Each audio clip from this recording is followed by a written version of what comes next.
Hello, welcome back to Aetheral Space 14.4 Appetizer. We are back. That we are. By the way, it's another 19 pages, huh? This guy really loves to tap those fingers. Well, what do you mean? You say that like it's a bad thing? I had a good work ethic this week. That is true. Stephen King would be proud of you. I went out my way to get these additional pages and I hope you appreciate them. Yeah, I just really wanted to put it all out there just this once. Okay. Cracking my vocal cords. I can hear the joints. 5 years ago, Balte Kojiro pushed through the desert. A hood was pulled low over his face, and a tattered cloak, pristine at the start of his journey, billowed in the harsh wind around him. Leviathan rested at his side, bandages wrapped around it to conceal its distinct emerald hue wrung its forehead. For 3 days straight he had been making his way through the wastes of Aberfasad, and Leviathan had tasted the blood of many beasts in those moonless hours. He had to hand it to the Aberfasadians. They were nothing if not a formidable people. Apparently, upon parting ways with the Alliance after the Thousand Revolutions, they had settled on this inhospitable world because it was inhospitable. They had desired a home that would not coddle them. Theirs was a philosophy surprisingly compatible with that of the Supremacy. What a shame it was that circumstance had put them on opposite sides of this endless war. Balte shook his head, freeing himself from the haze of thought. He couldn't afford to lose his focus, not this close to the end. He had seen the fate of those who let their will abandon him, their skeletons blended in with the pure white sand around him, their numbers growing as he approached the first temple. The cities of Aberfasad were modernized, filled with starports and industry as one would expect, but for the first temple, where the prophets trained in precognition, no method of travel could be permitted except a long walk. The unworthy would deal with themselves before they arrived. Again, a philosophy so very compatible with supremacy. That was part of why Balte had chosen to come here. He had trained his body and his swordsmanship as much as he could. At this point, there were very few people in the galaxy who could even hope to match him in the art of the blade. No, that wasn't true. There was only one person who could yet match him with the sword. The Golden Star named Nigen Rush. If he was going to bring down that star, if he was going to finally defeat his only retcon, this is 6 years ago, I've just decided. Oh, okay, why? It just feels better. If he was going to bring down that star, if he was going to finally defeat his only superior and attain supremacy of his own, he needed something more. He needed a new way to fight, a path for battle distinct to the one Negan had claimed and conquered. Didn't he train in Aberfasad for 2 decades? No, not 2 decades, no. I could have swore I remember you saying he trained for decades. No, I didn't say that. Uh-oh. He needed a new way to fight, a path for battle distinct to the one Negan had claimed and conquered. He needed to seize the future for himself. Balte Kojiro had arrived. The first temple was a truly gargantuan structure, a grand cylinder of stone that dwarfed Balte as he stood in front of it. There were no windows, apparently. Exposure to the outside world was considered a distraction from the inner mechanisms of precognition. The only entrance to the complex was in front of him, a massive archway with a set of stairs leading up into the darkness. It welcomed him like a greedy mouth. This was it. This was what he'd been waiting for. Balte took in a deep breath through lips ravaged by, thirst, went to step inside, and stopped. Someone was standing there, a girl clearly waiting for him. "Hello," she said. "You made good time, Balte Kojiro." "Nebula 9, Luna, the all-seeing, Nebula of Aberfasad." "Damnation!" Balte grabbed hold of Leviathan's hilt, ready to pull it free and leap into action in a heartbeat. Physically, he knew he was at his limit. I did do that, by the way. I did check. I never said decades. It was years. It's actually... No! Even if this child was on the weaker end of the nebulas, there was no guarantee he could defeat her right now. In contrast, Luna remained the picture of calm. And maybe it was when I asked how long yours was, you said decades. I don't know. In contrast, Luna remained the picture of calm. Her hands were clasped in front of her, and although her face was concealed by a spherical white helmet, her body language exuded the sense of nonchalance. She stepped off the bottom step of the staircase, passing into the light. With the way the sun reflected off her white dress, Balte noted, it had to be some kind of plastic. Didn't she get overheated in this kind of place? "Peace, Balte Kojiro," Luna said, her voice quiet and breathy. "I have no hostile intentions towards you. There were things following her, too, hopping down the steps in her wake. Rabbits, bizarrely enough. Blobs of pure white light sculpted to look like bunny rabbits. Volte regarded them warily. No doubt they were part of Nebula 9's ability. But what was their purpose? Only once the familiars, three in all, stepped beside their mistress did Volte look back up at her and reply. "I find that hard to believe," he said. "In case you've forgotten, our governments are at war." "That's correct," she replied. "But Aberfasad maintains its sovereignty. Many times has their path crossed with that of your supremacy. Your Helis Audrey, for one. Goodness, you wouldn't even be the first of the Seven Blades to come here." Volte snorted. So that asshole's boasting had been true then. "I'm guessing you already know why I'm here then?" he asked, slowly lifting his hand away from Leviathan. "Of course," Luna replied. "You've come to learn to see the future. You wield a blade in your hand, but now you seek to turn your mind into one too. It's the nature of humans to reach for the little they do not have." Volte raised a doubtful eyebrow. "And you'll help me?" "That's right." "Why?" The tiny ports all over Luna's helmet made it seem like she had countless staring eyes, but beyond that it held no vestige of expression. Even so, Volte got the distinct sense that she was smiling at him. "It's for the best," she said. 443. It was a curious thing to see the futures. It felt like Volte lived in a world of shattered glass. All around him, facets progressed along their paths, some unlikely and indistinct, some as clear as crystal, all but inevitable. Every movement he made scattered the possibilities into new configurations. Sometimes even a thought was enough to do that. The observed was sensitive to the attention of the observer. As their temporary alliance, Volte, Gretchen, and Morgan, ran through the streets of the perfumed district, Volte knew he had to move carefully. He could see corpses in the future, lying in their yet-to-arrive wake, mountains of bodies belonging to Morgan and Gretchen alike. If the opportunity presented itself, they would kill each other. That made things difficult. From the distant future, a sudden razor-sharp image, Volte saw how Musashi would react under those circumstances. It wouldn't work.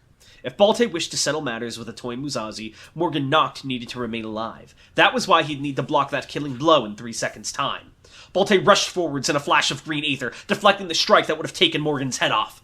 Noct whirled around, a second late in reacting, and Gretchen pulled out a gilded musket to point towards the source. The thing that had struck Leviathan retracted back towards its master. A man smiled casually at them from the other side of the street, and in that smile, Volte saw countless iterations of this road filled with bloody gore. Mid-tier bounty hunter, Carl Larrick, or is it Larrick? Larrick. Carl Larrick. Larrick was a white-haired man, wearing a similarly white suit, his hands in his pockets as he advanced.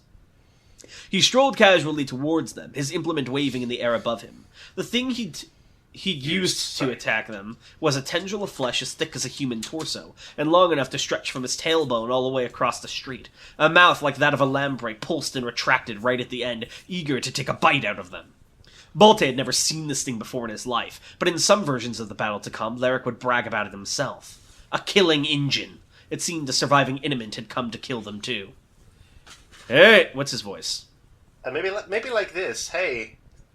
"Hey!" Carl said calmly, his eyes glassy, fixed on Morgan as he slowly walked over. "Hey, hold up. I want to talk to you for a sec." The engine lashed out once, twice, thrice, each time trying to bite off Volte's head. Leviathan danced, green blade deflecting the blows easily, but the scales of the engine were thick enough that Volte couldn't draw blood. The poison would be ineffective, it seemed. Gretchen fired off a volley of shots at Carl's main body, but he swept a pale umbrella through the air and repelled them. They slammed into the buildings around him instead. Great chunks of stone were crumbling like they'd been bitten into. Launching a ranged attack would obviously be difficult too, Volte supposed. Despite the obvious advantage in it, he couldn't just charge in and close the distance either. If he did, Morgan Noct would take his chance to escape as well. Sometimes he killed Gretchen too, and in no version of the scenario was Volte able to convince him to rejoin the group. So long as Volte was in close proximity, Noct wouldn't dare act against him. He needed to maintain that status quo and fight from range. 4, 3, 2, there's another death blow coming up. Volte sheathed Leviathan and grabbed Morgan and Gretchen by the scruffs of their necks, leaping up into the air just as the killing engine attacked. This time it belched forth a compressed stream of vomit, the acidic bile melting through the street and buildings as it pursued the group upwards. "Gretchen," Volte said calmly. "Grappling hook. The building with the vital sign. Oh, with the Batalo sign. You do the same, Noct. Neither of them hesitated. 2 lines shot forth, one of metal, one of fog, pulling them up and out of Larrick's range. He would pursue them, of course, but they'd managed to gain the advantage for the next couple of hours.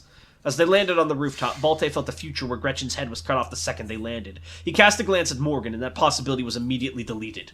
Balté suppressed the urge to sigh. This was going to be a long night. But that was fine. In some ways, in fact, that was a comfort. Almost casually, he pulled his 2 companions out of the way of the evening's next lethal attack. A colossal, slavering hound, emaciated to a skeletal degree, save for a grotesquely distended stomach, had been waiting on the rooftop for them. Beady yellow eyes, much too small for their sockets, swiveled around to track them. Balté raised Leviathan. Gretchen raised her musket. Morgan readied his fists. This encounter, like so much else tonight, would be the least bad option. 4:45. Sorry, I'm a little tired. No worries. The Kennelmaster groaned as he stretched his arms, popping the joints with a faint satisfaction. Tonight seemed like it was going to be one of his easier jobs.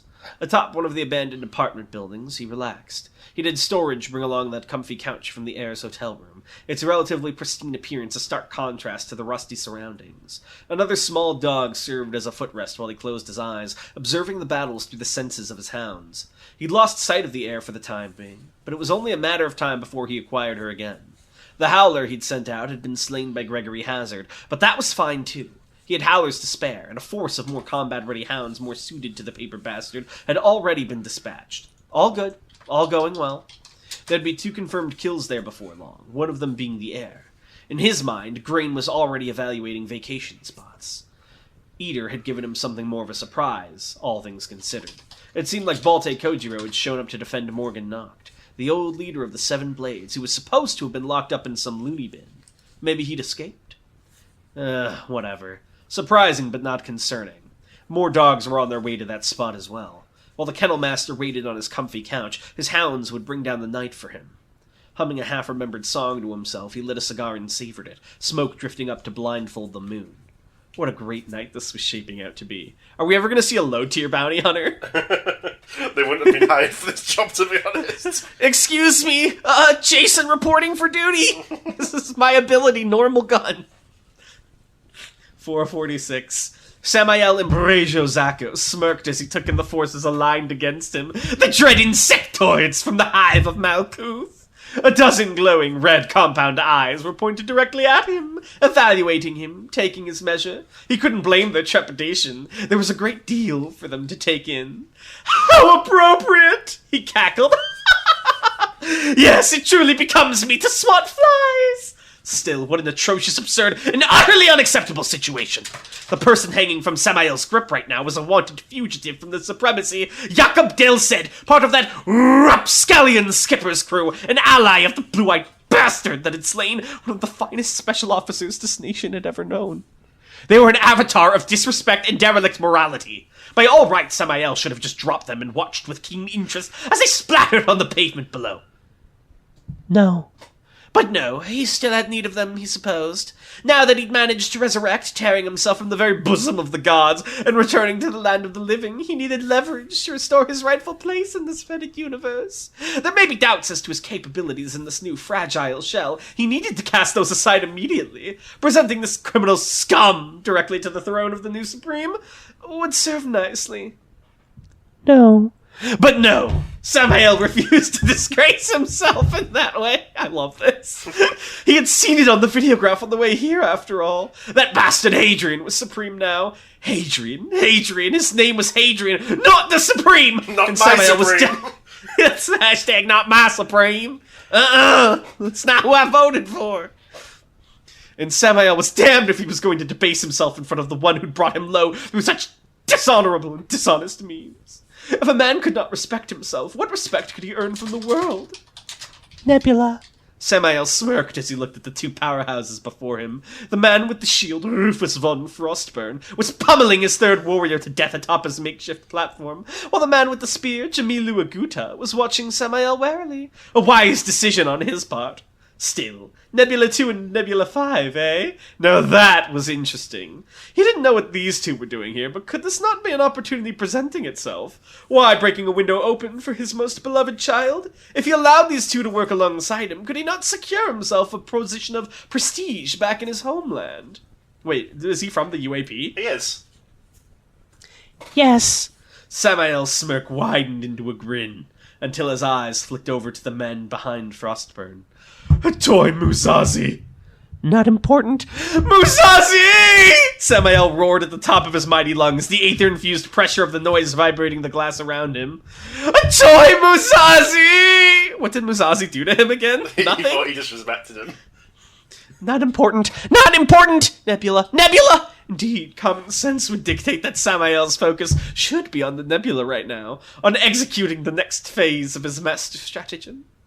However, common sense was not but the ladder of the common man! For those who could fly, it served no purpose! Samael jabbed an empathic finger in Musashi's direction, even as the swordsman looked back at him in confusion. Behold! He jeered. The great toy Musashi, so-called finest among us! But lowest dirt! Do you regret it now, reprobate? Looking down on the great Samael Ambrosiozakos? Huh?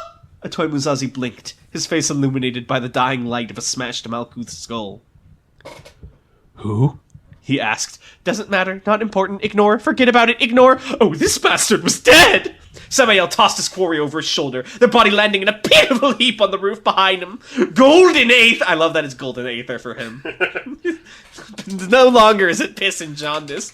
Golden Aether began to crackle around his hand as he prepared to attack. This would be an easy one. Right now, he neither had his automatics nor his money, but both of those forms of strength were for the weak alone. He had no need of them. Change his tune real quick once he doesn't have them.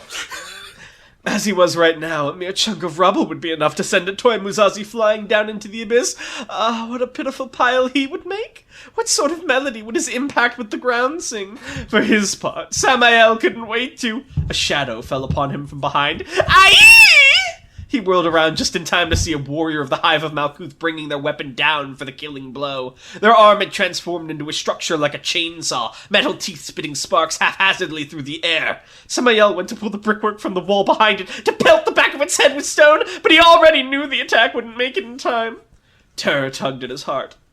That's not fair, though! Only to vanish as a crimson spear skewered the head of his enemy. Jamilu Aguta appeared a second later, hand already grasping the handle of his weapon once more, and tore it free with such strength that the head of the warrior came off entirely, spinal cord trailing behind it. Spinning around, he sent that head flying, smashing into the chest of the second warrior who'd been swooping in. As he deflected the rapid-fire blows of two more insectoids, he glanced back at Samael. Samael Ambrosiozakos, right? He said seriously, sweat pouring down his brow. I've heard you're strong. Let's discuss this. Samael grinned. Yes, that expression, that intonation, that adoration. At long last, someone who understood. This was more like it. Why is she choosing Samael? He's her Blobbo. Is that the only one she knows? No, he's her favourite. Why? Why? He's funny. Sorry, my throat hurts. Can you take over for a bit? Anatrice didn't know why she was here. She had woken up in the hospital, forced her way out, and came here. But why? It had taken one mass to find this place. It had taken another mass to reach it. And it had taken a third to save them just now. But why? It hadn't been the idea of one of them, had it? Had it been her deciding to do that? For what reason? She didn't understand. She didn't understand at all. 0450. Ruth grunted as she finally pulled herself up onto the building, her entire body screaming that it did not want to be pulled up onto the building. She could barely even comprehend the situation anymore. They'd been attacked by some kind of swarm of bugmen, and even now they were barely being fended off by the combined efforts of the nebula. Rufus sent jets of flame flying with each punch she threw, incinerating anything in their paths, while Jamilu kept 5 of the things at bay by himself as he defended the Del's-head body. Note that Samael is not helping in all the chaos. He's doing that thing where his arms are spread wide and the camera's spinning around him, and he crossed, like, let me evaluate your strength. Yes, analyzation complete! In all the chaos, Ruth had actually managed to reach this rooftop without much trouble. As she struggled to rise to her feet, she looked up at the other new arrival to this bizarre scene, Anatrice Delset. It seemed that while she'd be getting up here, the girl Bruno and Serena had saved had reached some sort of agreement with Jamilu. Very well, Anatrice sniffed, brushing her nose with a thumb as she looked at him. As our interests align, I'll work alongside you people. For now. That Ruth just didn't understand at all, and her brain had basically reached capacity anyway. Instead of concerning herself with it further, she turned her head to look across the roadway. Whatever these bug things were, they'd essentially formed a human barrier. Musashi and Ruth were stuck on one side while they were stuck on the other. I'm glad you've entered your JoJo Part 7 phase. Her eyes flicked around. Just wait until I start incorporating emojis. Oh, yes! Her eyes flicked around, looking at the countless specks in the sky quickly growing closer. More of these monsters were coming, seemingly without end. I'll tell you, if I wasn't 100% sure that... If I wasn't probably sure that those wouldn't show up on Royal Road, I would use emojis. Can I tell you a secret? What? If you use Unicode emojis, they'll show up. Although the problem is not all PCs will see them. There'll be boxes for some people. Okay. Depending. But you could do that. Jamilu followed her gaze, and even as he defended them, his expression growing taut as he saw they were soon going to be overwhelmed. He made the choice. "Rufus!" he shouted over the street, Aether bolstering his vocal cords. "Get Musashi to the evac! We'll find the friend!" Rufus didn't hesitate. With a stoic nod and a final fiery punch, he adjusted the angle of his flame-spitting shield. Sending himself and Musashi rocketing off into the night. Anatrice watched them go with a sneer. "Humph," she grunted. "Hopefully it's the last we see of that scum." He thinks he's in the squad. He's one of them. 5 a.m. It didn't take long for Rufus to get them out of sight. The majority of the Hive of Malkuth's forces had been occupied trying to bring down Jamilu, and Rufus had managed to lose the few that had broken off from the swarm while they escaped. Before long, they'd been able to get off the shield, dropping down into Velvet Palace. That should be, sorry. It seems arbitrary, but that's what it is. An amusement park that had been closed for the Dawn contests. The dark skeleton of the park had almost seemed like a cage around them as they made their way through the complex. The complex of whimsy, even. He's making it longer even as we speak. The complex of sleeping whimsy. Oh my god, this guy, he can still waste time? Wait, it sounds better. Beneath the massive Ferris wheel that formed the park's centrepiece, Rufus had dug up the entrance to a maintenance tunnel. Apparently his ultraviolet allies had marked this place in the nebula as a potential hiding place in advance. The two of them moved as fast as they could through the stretching tunnel, barely illuminated by flickering lights above. "Wait!" Musashi shouted, running his breath ragged as he ran. This is Italian, sorry, I'll show you. Ran alongside Rufus. Stop! Stop, damn you! I already told you. I'm not leaving my... Rufus glanced over. Relax. Relax. Your battle's gonna be fine, okay? Jamilu says he's gonna do something. He's gonna do it. So I'm not concerned at all. Musashi winced. A combination of pain from his injuries and the turmoil bouncing around his heart. Was that really alright? Aguto had definitely shown that he was a master of the spear, but could Musashi just leave the task he'd set his heart on, the life of his most precious ally, to someone else? If you were with him, Rufus cut through the haze, could you do anything? Terra answered before Musashi could. The two of them suddenly ground their heels into the ground, skidding to a halt, as some animal instinct seized hold of them. They could not move any further. Under no circumstances could they move any further. The bodies understood that immediately, and it was only as their eyes adjusted to the gloom that their minds caught up. A blue X shone through the darkness. A visor. Rufus's eyes slowly widened. Someone was here. Someone had been waiting for them. A man in an ocean blue armoured chassis, and an aura that beckoned death. Found you. Popcorn. Wait, real quick, can I do a stupid bit? Okay. Wait! Musashi shouted, his breath ragged as he ran alongside Rufus. They don't love you like I love you. Fantastic. This is cradle bloopers material. Thanks. You should do Aetheral bleepers. No. At the end of arcs. 0503. Found you! Without a word, Rufus moved in front of Musashi, raising his massive shield defensively. If this was the guy the Ultraviolets had warned them about, then he wouldn't be able to block the first attack completely, but he should still be able to mitigate the damage. He narrowed his eyes, tensed his grip, prepared himself for what was coming. The guy called Appointment, yeah, this was definitely Appointment, remained perfectly still. With that opaque visor, Rufus couldn't even tell where the bastard was looking. Was he focused on Rufus himself or on Musashi behind him? Appointment's next words made that clear. "Rufus von Frostburn," he said, voice echoing down the dark tunnel. "I'll kill you before anything else." Oh? Rufus cracked a feigned grin as he readied himself, turning the thundering of his heart into a drum of anticipation. You got a grudge against me or something? No. Neither of them moved. Neither of them spoke. Neither of them even seemed to breathe.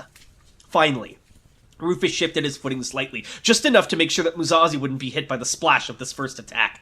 Judging from the chassis that Appointment was wearing, it would probably be some sort of range strike, gunfire, or maybe even a missile. Rufus tensed his legs just slightly, preparing himself not to go flying after the block. That last tiny movement was the starting gun. Appointment raised a finger. But nah, forget blocking. Bastard-born! A jet of flame burst forth from the face of Rufus's shield, striking Appointment in the chest and sending him flying down the tunnel. Luckily, Rufus had still had some force saved up from the Hive of Malkuth's attack. His relief lasted only a moment. In an instant, Appointment was back upon them, a crescendo of flame engulfing the hallway behind him as his thrusters blasted at full force. A cake of steel struck Bastard-born at full force. Again? And Rufus's preparations came to naught. Immediately, he was sent flying, zooming back towards the entrance of the tunnel from the force of the attack. Muzazi disappeared from Rufus's sight in a second, but for some reason Appointment chose not to go after the helpless full moon. Instead, he continued to pursue Rufus, reducing the strength of his thrusters to a more tolerable blaze as he blasted after Nebula 5. Even with that reduced speed, though, it only took 1 second, 2 seconds, 3! Without even having landed yet, Rufus threw his shield down once more, blocking a punch that would have obliterated him entirely. The uppercut was still strong enough to shake the earth, however, and Rufus was sent crashing up through the ceiling, emerging a second later in the crisp night air of the Velvet Palace. Momentum shot him up towards the sky, the park spreading out below him like some picked-clean carcass. Apparently, the impact of Appointment's attack had been strong enough to trigger some automated systems, and so, slowly, Velvet Palace was coming to life. Lights flicked on one after another, like countless garish eyes slowly opening, and the Ferris wheel began to spin whimsically. Gritting his teeth as the wind whipped against him, Rufus lifted his shield up, firing off a smaller jet of flame to propel himself towards the ground. He landed with a thud, feet nearly buried into the ground by the impact. As he picked himself free of the concrete, Rufus looked up, eyes focused entirely on the man who could still kill him at any second. Appointment had emerged from the tunnels as well, and now floated high above the waking amusement park, as if he was its master, the Ferris wheel turning behind him like an oversized halo. Slowly, as Rufus caught his bloody breath, the armored man raised a finger as he had barely 20 seconds ago, pointing it at the distant nebula. "Booking hold," he said. "All right, break's over." Rufus broke into a sprint as Appointment's attack began. Dozens of huge blue rings like hula hoops of light blasted out from Appointment's extended finger, weaving through the air as they pursued his enemy. Rufus vaulted over a merry-go-round's pony as he deflected the first ring with a swing of his shield. It shattered easily, but that was little comfort. Appointment's confidence was such that Rufus knew this was an ability he could not afford to take a hit from. If one of those rings managed to make contact with his body, he got the distinct feeling that it would all be over. Rest in peace, Nebula 5. Rufus used his environment to his advantage, charging through a gift shop and allowing the rings to smash into the aisles behind him, dissipating into nothingness. For a moment he managed to break Appointment's direct line of sight, the roof of the shop providing a temporary barrier between Rufus and the annual killer. No doubt it would only take a moment for the bastard to switch his visor to a setting that could see right through that roof, but it was a moment Rufus was grateful for. In a fight like this, every second counted. You never knew which one would be your last. Sorry, my throat is in pain. Because you're so scared of Appointment, you're in the scene. No, it's because I gagged a little bit, so my throat's all burnied. Oh. Rufus considered how the hell he was going to get out of this one. Appointment was strong. Real strong. The absurd restriction he'd put on his power meant that his power itself had become absurd. Even without using any wacky abilities, his physical specifications on their own were high enough that Rufus would be lucky to be reduced even to paste. The advanced technology of his armored chassis only heightened that threat. The way he fought was similar to one. But couldn't that be a path to victory as well? Even if it was infused up to the nines, a machine was still a machine. If Rufus could damage that hunk of junk enough that it became a liability, there was a chance he might be able to escape with Muzazi while Appointment had to make repairs. It was better than nothing, and it was all Rufus was going to get, as he heard the voice of death. "Schedule breaker!" Moving on instinct, Rufus removed his shield up to the sky, and just in time. Countless bolts of thick red light smashed through the ceiling, blasting against Bastard-born as the force pressed his body closer and closer to the ground. The gift shop was obliterated in an instant, scattered stone and steel reduced to tatters before it could even hit the ground. Before long, Rufus stood in the middle of a burnt crater, holding his glowing shield above his head. The attack had lasted only a few seconds, and it had taken all he had just to withstand it. Oh, but he had withstood it. Rufus grinned. "Bad move, asshole! Bastard-born!" A jet of blue flame was spat forth by Rufus's shield, crossing the air in an instant as it barreled towards the flying Appointment. The temperature of this counterattack didn't compare to the one he'd unleashed against the Tree of Might, but it would still serve to scratch the paintwork of Appointment's fancy chassis. He could only hope it served some internal damage, too. Only, Appointment just raised his hand to meet the incoming attack. Oh, bullshit! Liable cause! The fire was captured. As if an invisible hand had seized hold of the flames, it was suddenly compressed, the beam becoming a white-hot sphere in front of Appointment's palm, growing smaller and smaller and smaller, until it vanished. Appointment closed his fist, and with that simple gesture it was as though the attack had never existed at all. Rufus blinked. Ah, shit, he said. With a flash of blue aether, Appointment was no longer in the air. Appointment was standing in front of him, staring down, his only expression, the X of erasure. Rufus hadn't even been able to see him move. And so, of course, he stood no chance at seeing him attack. The kick slammed up into him, sending him flying up into the sky once more. 0507. Atoy Muzazi felt shame shiver down his spine. What was this? Jamilu Aguto was fighting for him, for his own selfishness, carving his way through this nightmarish city to find Morgan knocked. Rufus von Frostburn was fighting for him, for his own survival, throwing himself against a man he surely knew he could not defeat. And what was Atoy Muzazi doing? Nothing. He was standing here in the rubble of a shattered tunnel like an insect himself. He was standing here, waiting and watching. He could see the blue light of Appointment shoot up towards the red light of Rufus, ready for the killing blow. Would he just watch that too? What's up with you? I lost. Oh, huh. That's fine though, isn't it? What? Well, I don't really get how you supremacy guys do things, but you're still alive, right? So you just need to win next time. Had Atoy Muzazi lost? His hands tightened. No, not yet. 0509. As Rufus von Frostburn flew, his grip slipped from his shield. The two soared in the sky, separated, each an instant from destruction. Rufus's yellow eyes began to roll up into unconsciousness. Damn. He'd lost, hadn't he? Well, it's not like it had really been a fair fight, so he guessed he wasn't too sore about it. There were way more boring ways to go out. Even through the haze, he could see Appointment rocketing upwards, ready to finish him off with a skull-shattering punch. It wasn't like Rufus von Frostburn was afraid of dying. It was just... Was he really going to die in such a pathetic way? In the bad old days on Adrist, it had just been him and his sister, Rufus and Agnes von Winterburn, in the midst of the snow and the starving, doing everything they could to live another day. In the end, they had survived. They'd thrived until they stood on top of the snowball that had spawned them. It hadn't been easy, but they'd done it.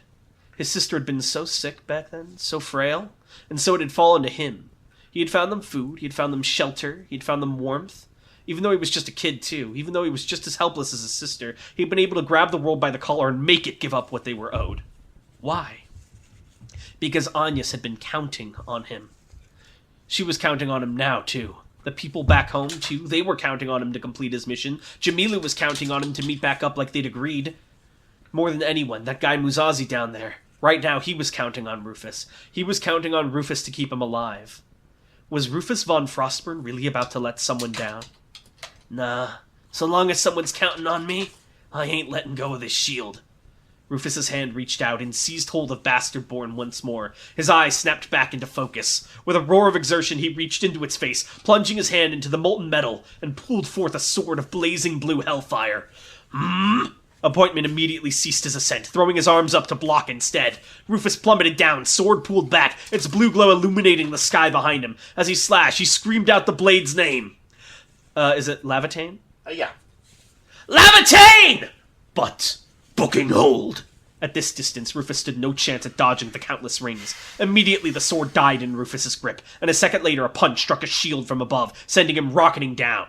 A plume of smoke rose up as he crashed into the ground, shield still in his hand as he laid spread eagle.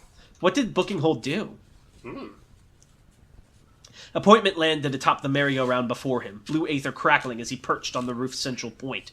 His paintwork was unscratched, and his demeanor was unchanged. For this man, it was like the fight had never even started. He looked down at Rufus mercilessly as the nebula struggled to pick himself back up. Forget about using that sword again.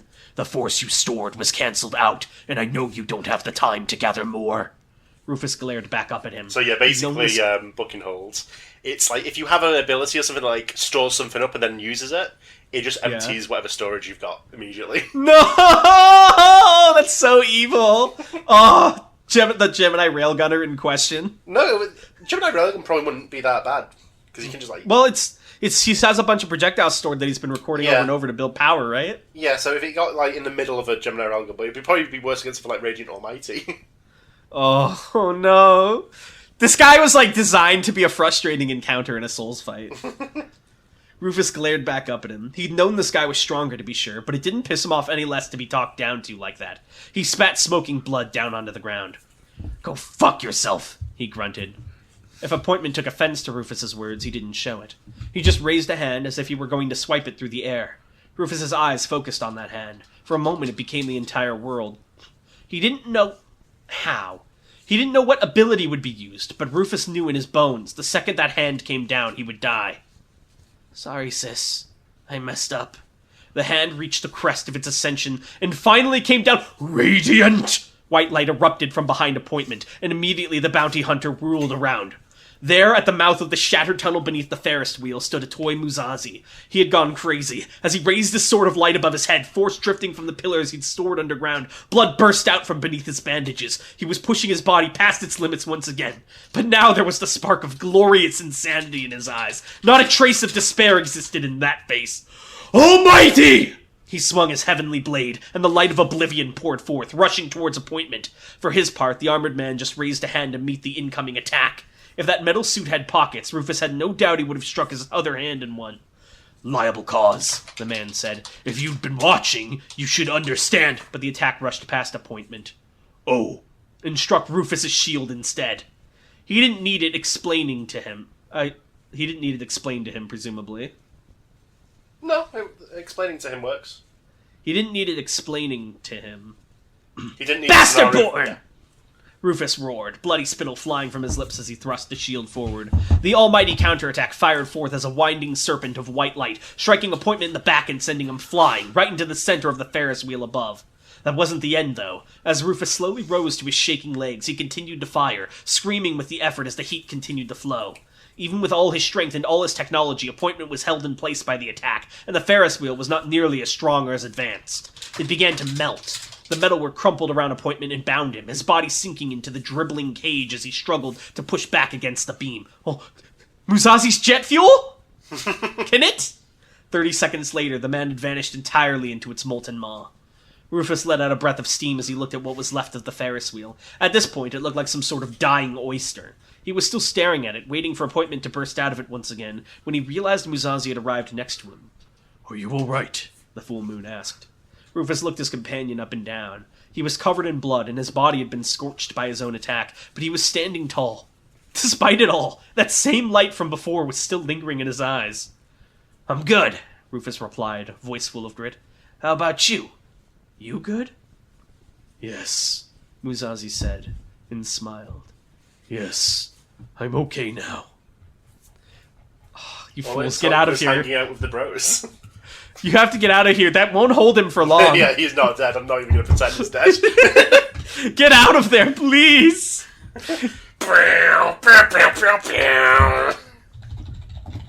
Appointment arrives. Objective survive. Oh man, that was fucking good. You know what? Despite reading the 36 pages of Aetheral Space, I know it's good because I still want more. Oh, my greed of a beast. Could you blame me? Appointment showed up. How could it not be peak? It was so good! I love him so much, and I love all his abilities, that they're all fucking mundane. Booking hold, schedule breaker. Liable cause. Liable cause, dude! Me when I fucking squish your attack in my fist. So what's the difference between liable cause and booking hold? Booking hold it's a debuff basically. If you like I said, if you have something that stores up something like force or kinetic energy or resources, you get hit by one of the rings from booking hold. It like whatever number you've got in there goes to 0 immediately. You lose whatever you've stored up. So what was the point of the booking hold chasing Rufus? Well, he knew that he had heat still stored up from like the previous attack, so he wanted to empty that out and then finish him. Nice. And then what's liable cause do? It's a counter basically. It's like a shield that compresses the incoming attack until it ceases to exist. Oh my god, the third thigh of Granba? Is it him? No. How could it be? Alright, JT asks, if this Dawn contest was mid-level difficulty, what were the others that were on the easy and harder side? There have been easy ones where like the it's not basically not up to snuff. Yeah. And I would say Probably Cadman's Jungles was actually probably a little bit easier than the one we've seen in the present. A little bit easier. I thought you said that was one of the higher power level ones. Yeah, so I guess it but was easier. the highs were higher, but there were more lows, I would say. What was the hardest Dawn contest? Like the hardest fought one? Probably it would have been the first one, the Grambo one. Yeah. Damn. He was built different. He used Yeah. every tool in his. I can Is that- imagine like, that them was having still, like a like- Gretchen moment every fight. Some of like the turbo hardcore guys from the Thousand Revolution, some of them were still around, so it was crazy. Oh, Basically you should have been actual there. War at one point. We used to be real warriors back in the day. You should have been there. Do they have like recordings of old ass Dawn contests you can watch? Yeah. Do they play them on reruns on TV? Or, Yeah. sorry, VG. Yeah, they would. God. Have you ever watched those old ass boxing matches? Like if you ever watch like Mike Tyson versus Evander Holyfield, it's like another level, dude. The energy is insane. I've not. So good. Oh, it's a good time. All right, well, next question. Sorry, last one. MT asks, are all the coffins in the tomb the same size, or did Henry the Glutton have an extra large one? Since he died of natural causes, I assume there was a body. Yeah, so they're all a uniform size, but that size is larger than would normally be needed for a human body. So It's like excessive, yeah. Yeah, so he fits no problem. Nice. All right, well, thank you all for watching, and we'll see you next time. Bye. Bye.